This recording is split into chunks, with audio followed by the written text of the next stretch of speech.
Welcome to our internet audience to today's installment of the Women and Gender Performance Lecture Series. My name is Melissa Craddock. I'm curator at the Bade Museum. Before I introduce today's speaker, I'd like to invite my colleague, Associate Curator Brooke Norton, to read a statement on behalf of the museum. We would like to begin by acknowledging that Berkeley, California is on the territory of the Huichin, the ancestral and unceded land of the Chochenye Ohlone. We respect the land and the people who have stewarded it throughout many generations, and we honor their elders both past and present. We are living in a moment that warrants deep reflection on our past and present. Across many global contexts, equal access to healthcare, education, fair wages, and human rights is contested on the basis of sex and gender identity. In an effort to bring to light these timely issues, to serve a broader public audience online, and to connect to the local community that it serves, the museum is taking action to become a more inclusive, welcoming, and equitable institution that practices the philosophy of radical inclusion adopted by its parent institution, Pacific School of Religion. One of these steps is the creation of public programming. Through this lecture series, we hope to highlight new and established scholars who are engaging with risky and marginalized topics concerning women, gender performance, and sexuality in the past. We invite you to participate in these programs so that together we can listen, learn, and work towards creating a more inclusive museum community. Thank you for joining us today. Thank you, Brooke. It's now my pleasure to introduce today's speaker. Pratima Gopalakrishnan is the Provost Early Career Fellow in the Department of Classics at the University of Texas at Austin. She's an historian of late antique Near Eastern Jewish communities. Her current research focuses on labor and the household and the interconnections of agricultural and domestic economies. She received her PhD in religious studies from Yale University with a certificate in women's, gender, and sexuality studies. In fall of 2022, she was an Educational and Cultural Affairs Junior Research Fellow at the Albright Institute of Archaeological Research in Jerusalem. The title of her talk is Domestic Labor and Status in the Late Ancient Near East. Dr. Gopalakrishnan, the floor is yours. Hello, everyone. Thank you so much to the Bade Museum and in particular to Dr. Brody and Dr. Craddock for inviting me to participate in this lecture series. I have been a viewer and an admirer of the museum's previous lecture series, so it is an honor to be included in this year's wide-ranging program on women and gender performance in the ancient Middle East. As Dr. Craddock just explained, I am a historian who works on the late antique Near East, and I work a lot with a corpus of Jewish texts known as rabbinic texts, as well as material culture. And some of my recent research also addresses itself to early medieval textual and documentary evidence, in particular the Cairo Geniza. For today's talk, I am focusing on gender and labor in Roman era Palestine during the first few centuries CE. I would like to introduce you to a text that exemplifies some of the challenges of talking about gender and labor in the ancient Middle East, because it indulges our ideas about women's work, or what we might call domestic labor, as static and unchanging over time, as a backdrop to social and economic transitions rather than as a shaper of those transitions. And that's a habit of thinking that I'm really hoping to shift. And I'm going to argue that once we set aside any pretenses to using this text to reconstruct daily life as such, we can actually say quite a bit about how the economic value of free and enslaved women's work may have shaped familial and social relationships, both within and beyond the household.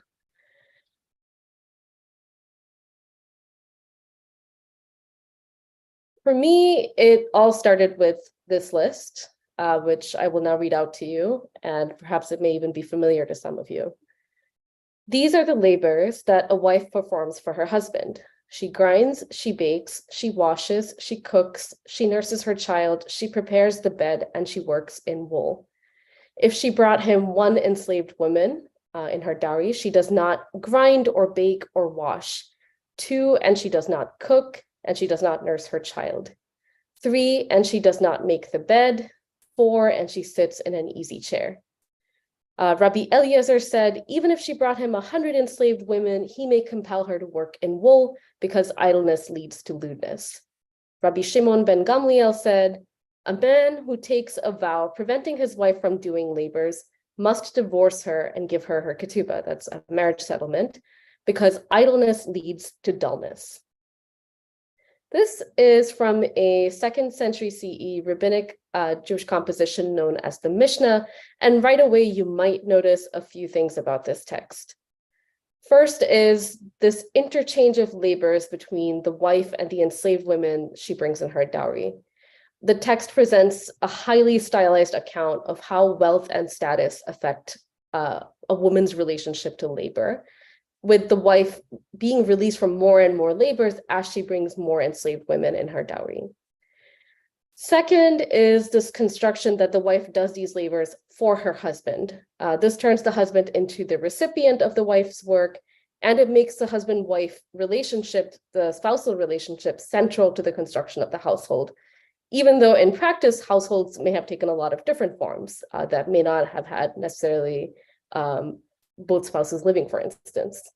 The text also makes the husband into the sole recipient of the labor, even though in practice, he would presumably not be the direct or sole beneficiary for labors like cooking, baking, breastfeeding, and so on. Third is that the list itself is presented in an anonymous editorial voice, but then we have these specific opinions attributed to these two sages, Rabbi Eliezer and Rabbi Shimon ben Gamliel. In particular, Rabbi Eliezer says that spinning wool is labor that a woman cannot escape, no matter how many enslaved women she brings in her dowry. These are all things that we could talk about in great detail. I have written about them in other places. I'm happy to discuss them further, but for today's talk, I want to focus on the list of labors itself. This might seem like a strange choice. After all, the list feels like the kind of vaguely plausible collection of tasks that a woman might do. Is there really much more to say than that? This is a good place to pause and talk about this text, the Mishnah, and these people, the rabbis. In the wake of two failed revolts, and from 66 to 70 CE and from 132 to 135 CE, and in the wake of the destruction of the temple in Jerusalem, Jewish society in the newly reorganized Roman province of Syria-Palestine underwent a series of political, economic, social, and religious transformations. In the face of these changing political and social regimes, several diffuse reactions may have emerged among sub-elite Jewish populations of Roman Palestine. The scholastic tradition, retroactively referred to as the rabbinic movement, was one such emergence. At least during the first few centuries CE, the rabbis were a group of marginal importance in ancient Jewish society. They enjoyed very little formally recognized authority as a group or individually beyond the kind of their own circles. Nevertheless, it is clear from their work that they see daily life as a worthy and urgent topic of interpretation. So they're addressing themselves to a much wider range of society and a wider range of topics than what their reach might suggest in actuality. This is the context for the circa 200 CE emergence of the Mishnah, which is often called the first rabbinic book. The Mishnah is not a law code, it's not a law collection. We might describe it as a compilation of opinions akin to the digest. As we just saw, the Mishnah renders opinions both in the anonymous voice of the editor and in the voices of individual named sages. And in addition to these statements, it also contains lists, disputes, anecdotes, biblical exegesis, descriptions of rituals, especially associated with the defunct temple cult, and much more. And then a note on the thematic organization of the Mishnah. The Mishnah is divided into 6 sections or orders on overarching topics like agriculture, festivals, women, civil damages, and so on. These orders are then divided into tractates. on topics such as the Yom Kippur ritual of the high priest, practices of Shabbat and the holidays, marriage contracts, divorce and manumission documents, and much more. Although the Mishnah draws on biblical material to frame its treatment of these very topics, the material itself is organized along thematic rather than canonical lines. This thematic ordering casts a long shadow in kind of the history of Jewish interpretation, because the Mishnah and a roughly contemporary compilation known as the Tosefta became the object of iterative study and commentary. And this process of study, much of it was oral, resulted in the compilation of two Talmudim, the Palestinian Talmud, or the Yerushalmi, and the Babylonian Talmud, or the Bavli. And along with various works of Midrash, a form of biblical interpretation spanning from the 3rd century to the 9th century CE, these works altogether make up what is referred to as the classical rabbinic corpus. The Mishnah exhibits a few features that contribute to its textual character and that also shape the methodological challenges inherent in reading these texts. The text makes virtually no reference to contemporary historical events. On the other hand, it is shot through with historical memory. This is clearest in all the tractates pertaining to the defunct temple cult. The Mishnah is also clearly produced by and for an insider audience. So it generally does not offer a programmatic discussion of any topic, but instead assumes a readership that is familiar with their terms and can jump right into the middle of a discussion. So all of these peculiarities mentioned up to now shape the horizon of what kinds of questions one may ask about that list of labors that I began with. On the one hand, the Mishnah is an underappreciated text for the social and economic history of the late ancient Near East. On the other hand, there are challenges in reading it because it resists easy historical contextualization. And this list of labors is no different. It appears halfway through a tractate on marriage, and the rabbis do not define the term that they use for labors. They use this term malachot. They don't explain kind of what this list denotes. The rabbis had little influence beyond their immediate circles, so this text can't really be understood as carrying anything even remotely akin to legal force in ancient Jewish society or in actual households. However, the significance of this text doesn't depend on our ability to determine whether or not it was somehow implemented in people's households. And this is where I find it really helpful to look at, to kind of borrow from Marion Holmes Katz, who works on early Islamic juristic texts and has written about domestic labor in that context, writes about a very similar methodological challenge and says that we must use the terminology and logic of these texts as objects of inquiry in their own right, rather than as imperfectly transparent media for the reconstruction of realities beyond the text. And so it was in some ways the trite nature of the list that drew me to it. The list reads like the kind of thing that could be as true for medieval Iraq as for ancient Egypt. And in truth, our ideas of domestic labor tend to look that way, timeless and unchanging. As someone interested in gender and labor, I wanted to see if I could historicize this list, if I could make sense of these choices and situate it against its will, perhaps, in a specific place and time. Here's what I will not be able to do. I will not be able to explain or psychologize why the compilers of this text chose these 7 specific labors or why they put them in this particular order. There are certainly many theories about what the order of tasks means. One of them is that perhaps the latter tasks, like breastfeeding and making the bed, tend more intimate perhaps than the earlier ones, like grinding or baking. Spinning wool, which again is the last item in the list, is obviously, it has a special place in this list. And it's also special because, according to Rabbi Eliezer, at least, a woman cannot be released from it no matter how wealthy she is.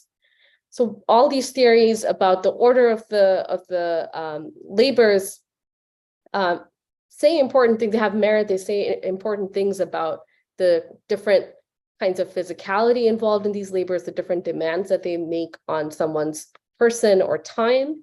But my goal here is not to provide the definitive explanation of the organizing principle behind this list, in part because I'm not sure that such a principle exists. Here's what I can tell you.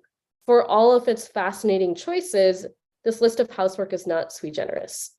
Early Islamic juristic discussions of wives' labor also often contain enumerations of what these labors might consist of.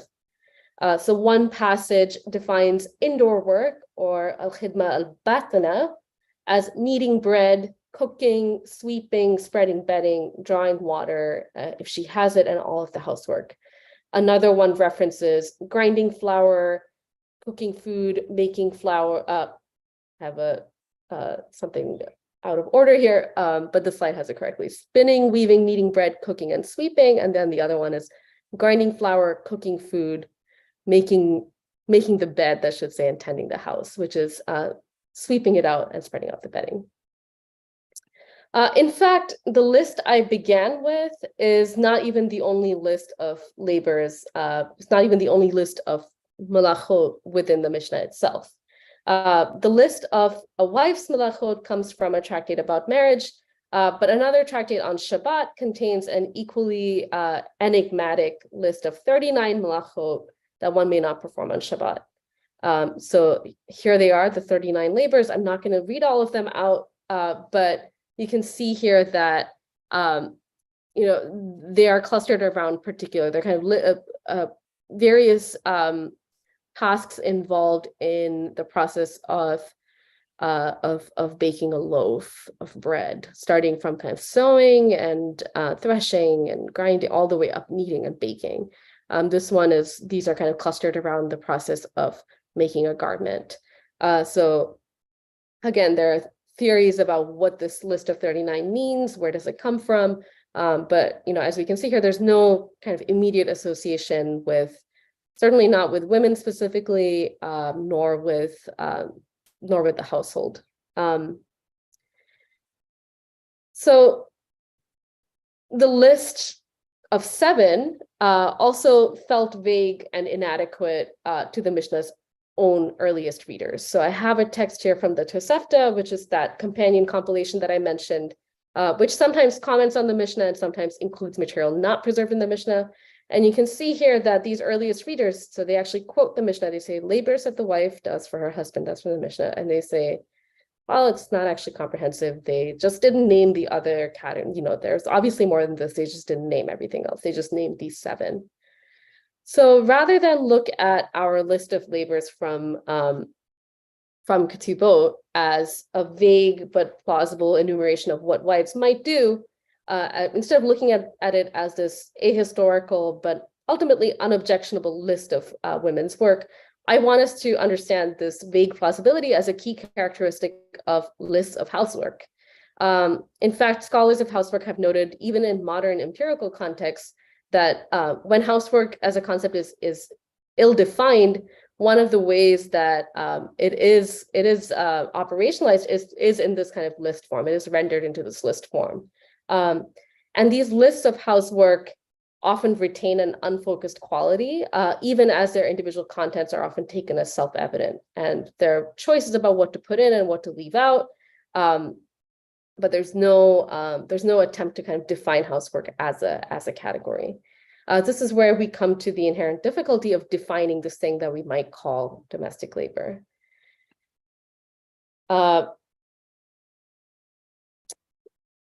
When socialist feminists of the 1960s and 1970s posited that something called domestic labor could be theorized, one of their key insights had to do with understanding the household as a site of production. This entailed approaching housework and childcare as labor processes and asking questions about the nature of these processes, how or if they created value and what this value was. It also entailed thinking about the relationship between production and reproduction, and thinking about how domestic labor was key to the process of reproducing labor power. These discussions of domestic labor were enlightening in many respects, but they also raised some puzzles. One puzzle was whether the category of domestic labor ought to include childbearing and childcare. This is fundamentally also a question about how to define reproduction. So is reproduction simply the biological act of procreation, or is it in fact all the activities required for the maintenance of daily life, kind of necessary for social reproduction? And while these critiques identified the societal need for domestic labor and then showed how these needs were met by women's work, it did not succeed in explaining why specifically it was women associated with this labor, nor did it really account for how human agency played into this increasingly abstract process. The other puzzle for me is the use of domestic labor as a concept when talking about the ancient world. In other words, how well does this concept travel? The Mishnah uses the term malachot, which, as I just mentioned, has no particular association with either homes or women. The Islamic sources use this term al-khidma al-batina, which is translated as indoor work. I have also used, referred to this list as a list of wives' work, women's work, housework, and so on. None of these terms are perfect, but all of them play a heuristic purpose because they each get at part of the issue in defining this concept. When I refer to domestic labor, I am placing this labor implicitly within a domestic realm, whether that's work done physically in the house, but then what exactly is a house? Or perhaps it's defined as work that is done for domestic use. When I refer to wives' work, in this list, when it says these are the labors that a wife does for her husband, it's placing this labor within a particular web of familial relationships. And when I refer to women's work, I'm placing this concept within kind of ideologies of gender and propriety. My question for the remainder of this talk is, how can the contents of this list, of this Mishnaic list, help us theorize domestic labor better for the late ancient Near East? And I would like to answer this question by focusing on the first item from the list, namely grinding grain. The reason for that is that the work of grinding grain, it's rooted in domestic production, and it can show us that what we think of as domestic labor or wives' work was not work that we need to rescue from the obscurity of unpaid work. Instead, we're dealing with a time before this work was artificially separated from the market and made part of a private realm. In other words, we're dealing with the time before domestic labor became domestic labor. In order to appreciate why grinding grain was an industry rooted in domestic production, let's discuss some of the technological changes in grain processing that were happening during the first millennium CE in the Eastern Mediterranean. Beginning as early as the Neolithic period and for several millennia thereafter, the predominant category of tool for processing grain was the saddle quern. And the most common version of this consisted of a lower rectangular stone and an upper rubbing stone, not unlike a rolling pin that was moved back and forth to crush the grain or the other item. The last few centuries BCE, however, saw the development of several more efficient milling technologies that changed the face of grain processing in the region. So these three new styles of mills began appearing in the Levant as early as the Hellenistic period, but most became well established in Palestine during the first few centuries CE. First was a lever mill that came to be named the hopper rubber or the Olynthus mill. There are several morphologies and types for this mill, but one standard type consists of rectangular lower and upper stones. And the upper stone contains a rectangular depression with sloping sides that ends in a slit through which the grain is fed. And the upper stone is attached to a wooden rod, and the lever movement of the rod is what made the operation of the Olynthus mill possible. And one end of the lever was either fixed to a vertical pin, or we have some in situ examples where it was actually attached to a niche in the wall. So again, you could operate the mill by moving the lever in an arc motion. The Olynthus mill originated in the East, maybe in Greece or Anatolia, but the rotary mill on the right here seems to have originated in the Western Mediterranean at around the same time.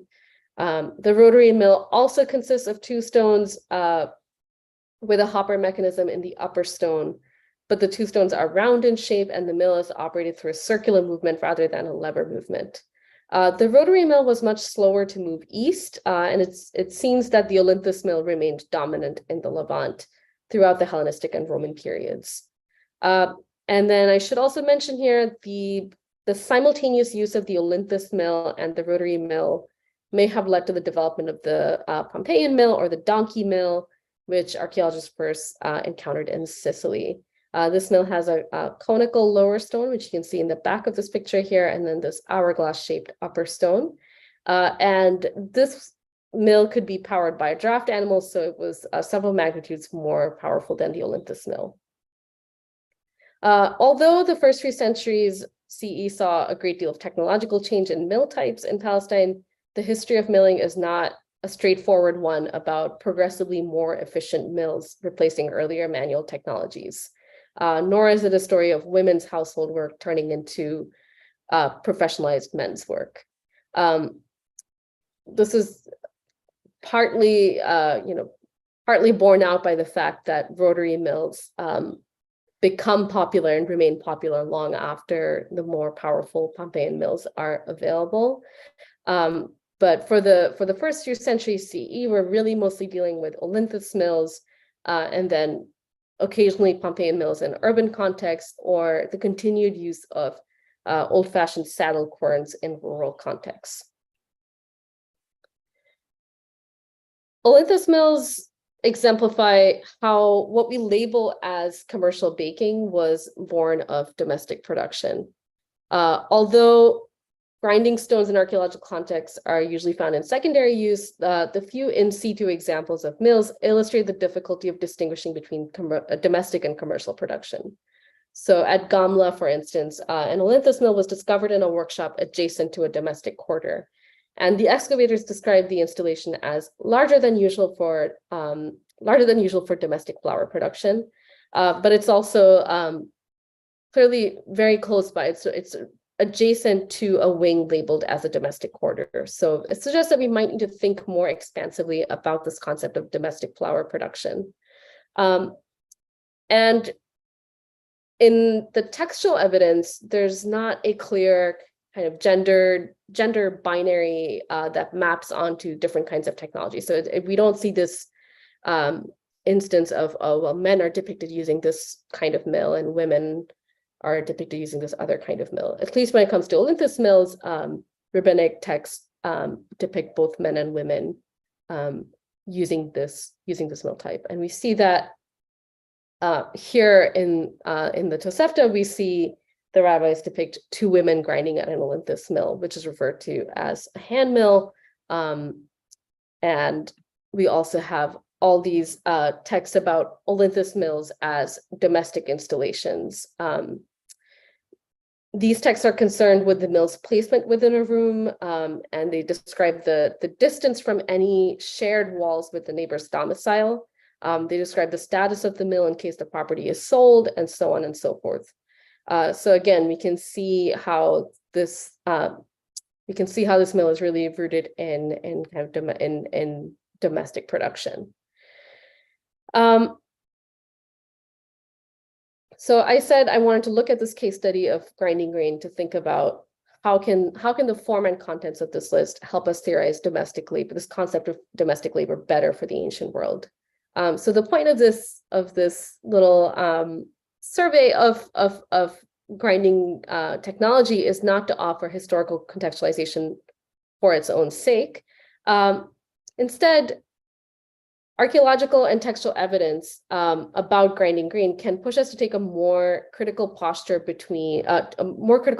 towards the distinction that is often made between unpaid work done at home and commodified work done outside the home. So this distinction between paid and unpaid work has for a long time governed how scholars conceptualize of domestic labor in the late ancient Near East.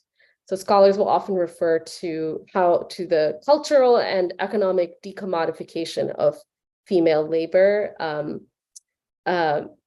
including this text from Ketubot. In other words, they're saying that the rabbis are participating in decommodifying women's work by kind of restricting it within the home. And specifically, this text and this term malachot is understood to establish non-waged work done at home in opposition to a woman's earnings outside the home. The problem with this distinction is that it presumes that the rabbis themselves understood the home as the site of decommodified labor. I would like us to be more skeptical towards this assumption. As I mentioned before, we're not dealing with a time before domestic labor was pushed into a private realm. We're dealing with a time before domestic labor was pushed out of the private realm. We're dealing with a time before it was kind of severed from the economy.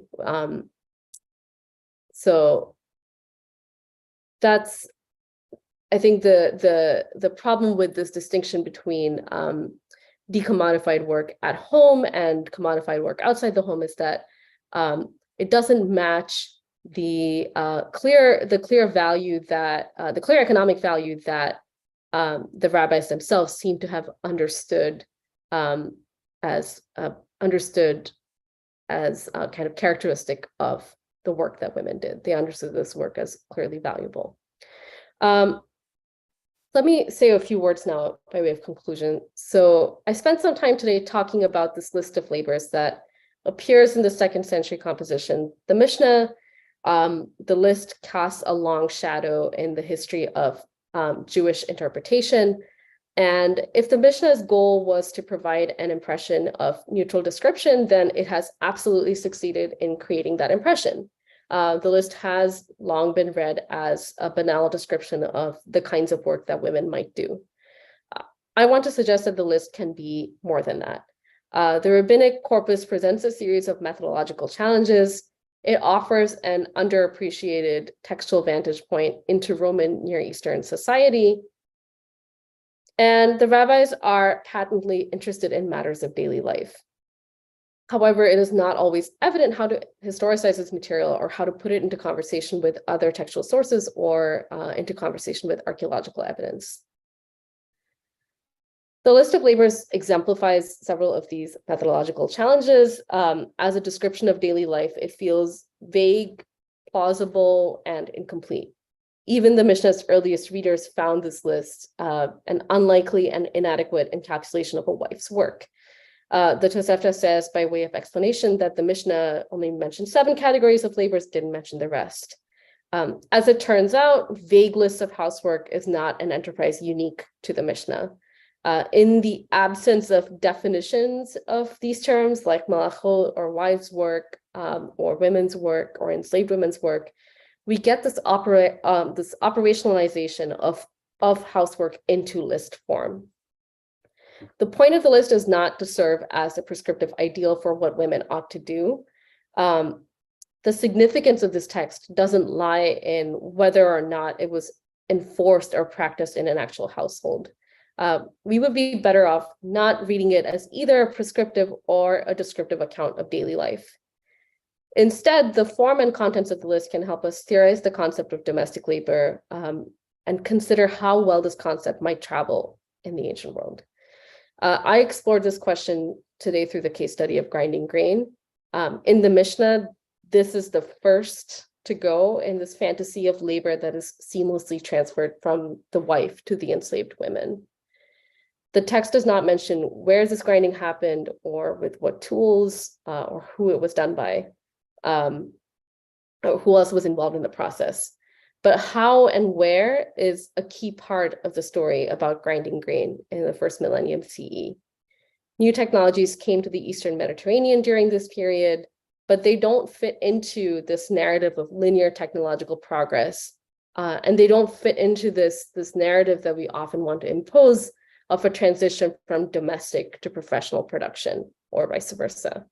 In addition, the technological shift doesn't map easily onto a gender binary, doesn't map easily onto kind of this technology is associated with men or women. My takeaway here is that the case of grinding grain as productive as kind of an instance of labor rooted in domestic production, that really shows us that we don't need to be in the business of rescuing free or enslaved women's work as productive. And I think this has often been something that we felt like we needed to do. We felt like we needed to kind of say, actually, this work, kind of retrieve how important this work was. But I'm finding instead that the work plainly carried, the work was plainly recognized as economically valuable in at least the sources that I'm looking at. So my question really is, how can we read textual and archaeological evidence together to actually take this recognition of this work's value? So it's not enough to just say, hooray, we showed that it's valuable. But what can we say about how the kind of the recognition of this work's value shapes social and economic relationships, both within and beyond the household? With that, I am excited to hear your questions, and thank you so much. Thank you so much for this fascinating talk. It gave me a whole lot of food for thought. I'd also like to invite the YouTube audience, anyone who is watching live, to contribute questions or comments that you might have into the chat so that we can ask Dr. Gopalakrishnan. But I'm going to start with a couple questions of my own. And I think I'll start sort of at the more granular level and then build up to a broader set of issues in order to directly relate to some of your concluding remarks that you just talked about. So right at the end of the talk, you were problematizing the assumption of decommodification of household labor. So I'm wondering how, if and how, women's housework was understood as a direct economic contribution to the household, and whether that was put in numeric terms or other terms of value, and if it was valued differently. And I think the answer is no, based on what you just said, but if it was valued differently to the domestic labor based on who performed it, whether an enslaved woman or a wife who did or did not have enslaved women laborers within her household.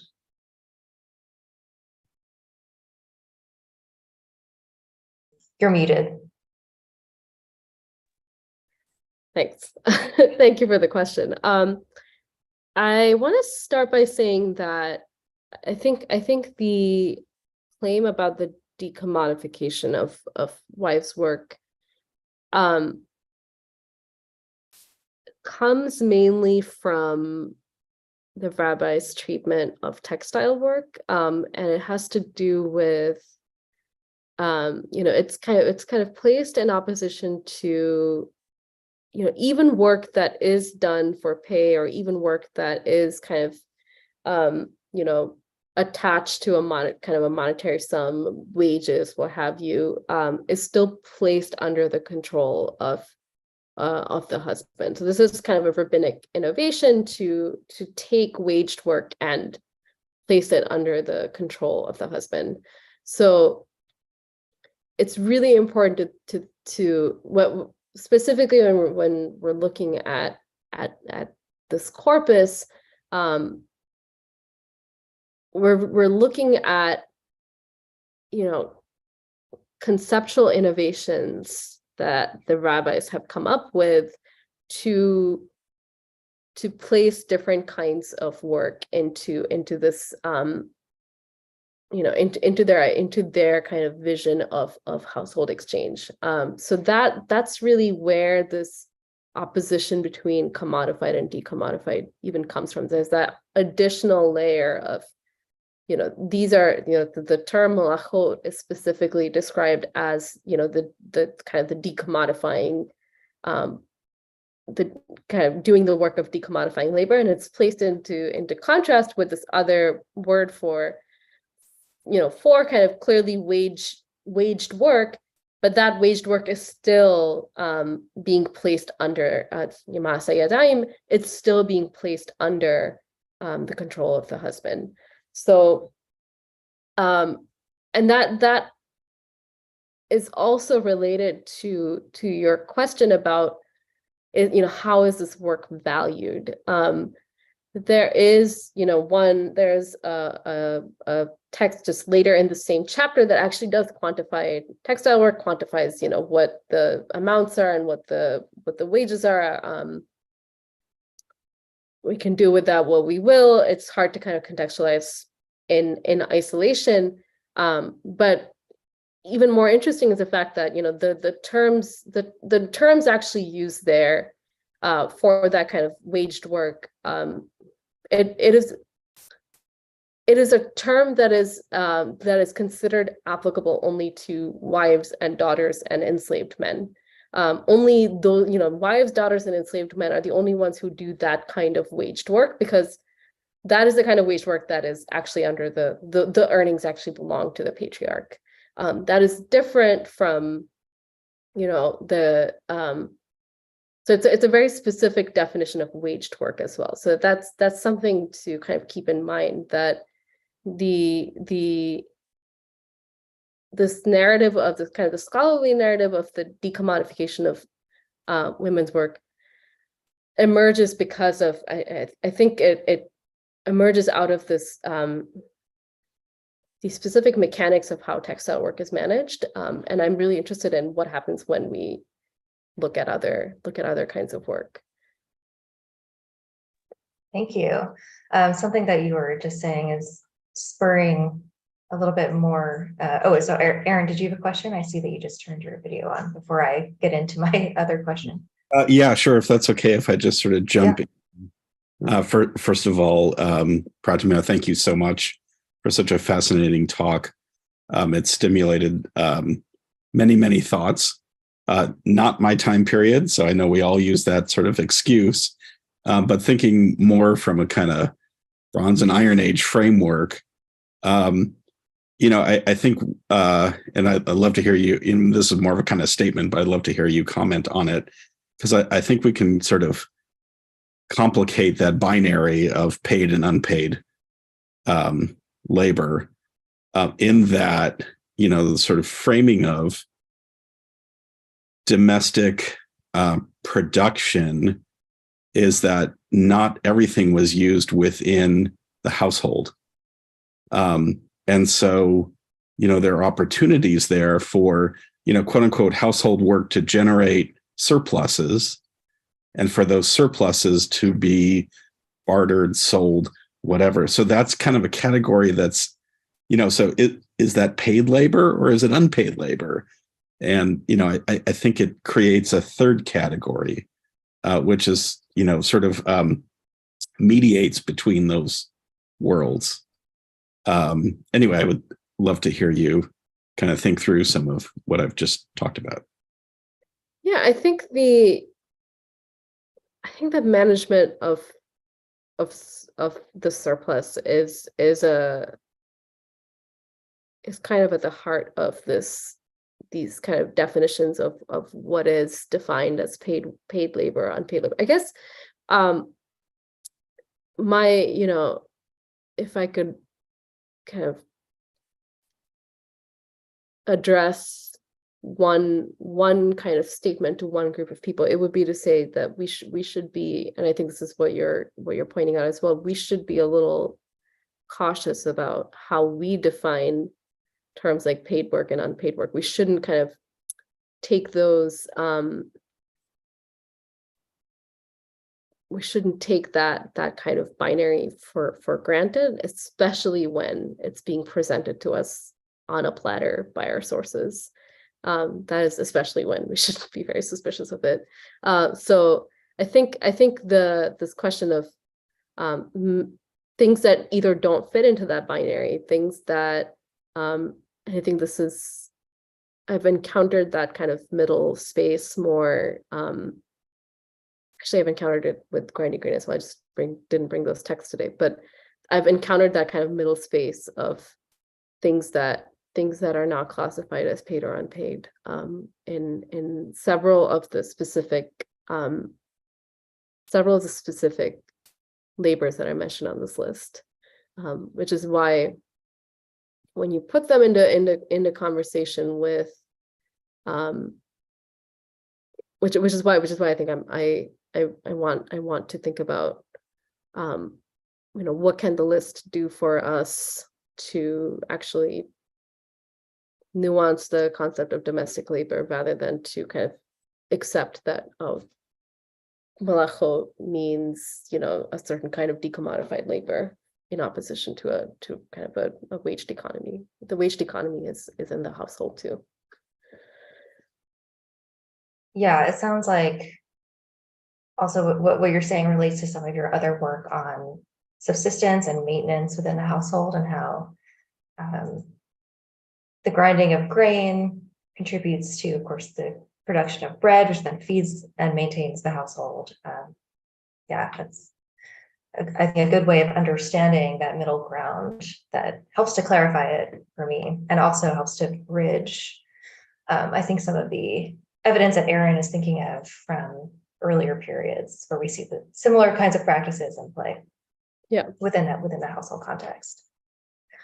So another question that I have has to do with lists and the role of lists more generally within rabbinic texts. So the lists that are in the Mishnah, for example, are they typically economic or labor focused? And how do these lists of housework and labor fit into listing more broadly? And can we consider it a subgenre within these texts? If you could elaborate on that. absolutely. Yeah. Lists, I mean, I would say the rabbis in general, but the Mishnah in particular, make liberal use of lists, all kinds of different contexts. The list of 39 labors is obviously interesting because it uses the same exact term, but you can see how, I mean, it's hard to say what the relationship between those two lists is, or if they're, if they're defining this term malacho differently from each other, but certainly there's no necessary association between there's no particular association with houses or women in the Shabbat list. I think the interesting thing about this particular list, when you list things, it kind of gives the items in the list an intrinsic value. It makes them worth relisting again. And I think that's kind of how this list starts to take on a life of its own. I really do think it was kind of I don't think there's some deep meaning to the list, I guess. It's the product of this oral process of study. At some point it got written in this form, and then it leaves people with a bunch of problems for centuries thereafter, because then they have to explain why this list looks so strange. And I think we could all free ourselves by just saying there's nothing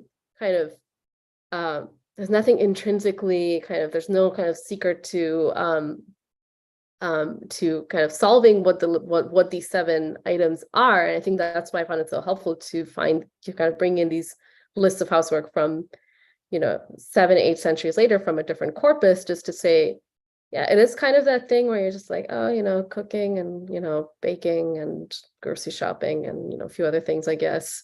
I don't know. Because to actually describe everything that goes into the maintenance of a household would, of course, would be kind of very difficult to do exhaustively. So I think what's interesting about this list appearing, what's interesting about this list is, it gets written in this form, and then much like I think many other lists in the Mishnah, it's this by virtue of being written down like this, it then kind of becomes because it's written down and because it becomes worthy of relisting and revisiting, it it kind of takes on a life of its own, well into, medieval, I think, early modern, later legal literature. People are always trying to come back to this text to kind of work out their ideas of kind of gender and propriety and what a wife ought to do. On a similar note, could you comment a bit more about what, at least to me, I sort of gathered as being a special significance within that list on spinning and weaving, because as you mentioned, even women who had enslaved laborers still had to perform that work, as opposed to some of the other items on the list that she no longer had to perform. So what is your interpretation of the significance of spinning and weaving and textile production within domestic labor? I'm fortunately for me, I mean, textile labor is the aspect of this list that has probably been written about the most. That's also the place where so Miriam Paskowitz, Spinning Fantasies, is kind of the book that deals with this most directly, that really as I said, this idea of decommodified work at home in opposition to paid work, which is then also kind of put under the husband's control. That whole case is built on textile work. When I talk about there's not a clear gender ideology in the kinds of technology used, that's also I'm saying that partly in response to what the situation seems to have been with textile work, where we do have examples of texts, depicting women working on more old-fashioned looms, and men working on kind of the newer technology that was actually more in use in Roman Palestine. So we do have this archaization of work done by women in this realm of textile work. We also have, I think, this stronger case for kind of gender division in between kind of spinning and weaving, spinning as something done by women, weaving as something done by men. So a lot of what I'm saying about grinding grain, a lot of the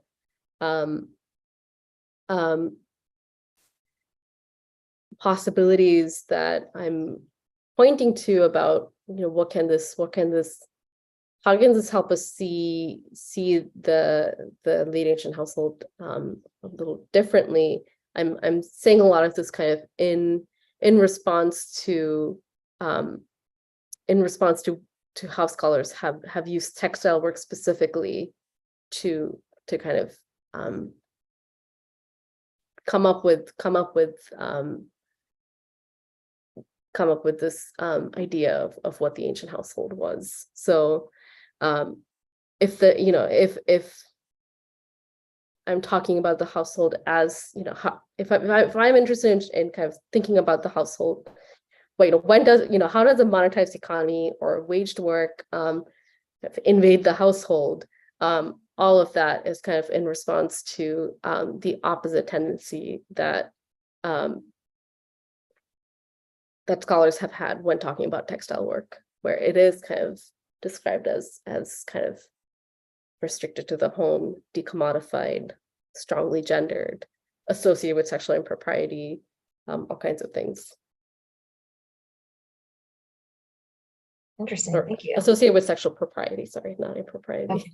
Okay. An important distinction. Yes. Such a fun one.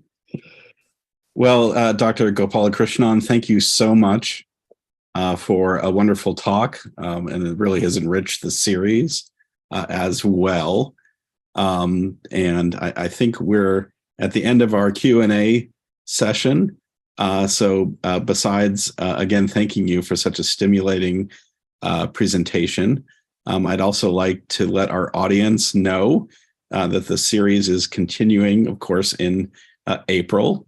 As usual, we're meeting. Our next talk is going to be on April 6th, a Thursday, at 9:30 a.m. California time, when Dr. Solange Ashby of UCLA will be presenting on the topic of women in ancient Nubia. Again, I'd like to thank today's speaker and to look ahead to several more talks to follow in the rest of this academic year. So thank you all, and thank you for coming. And this wraps up our hat tip also to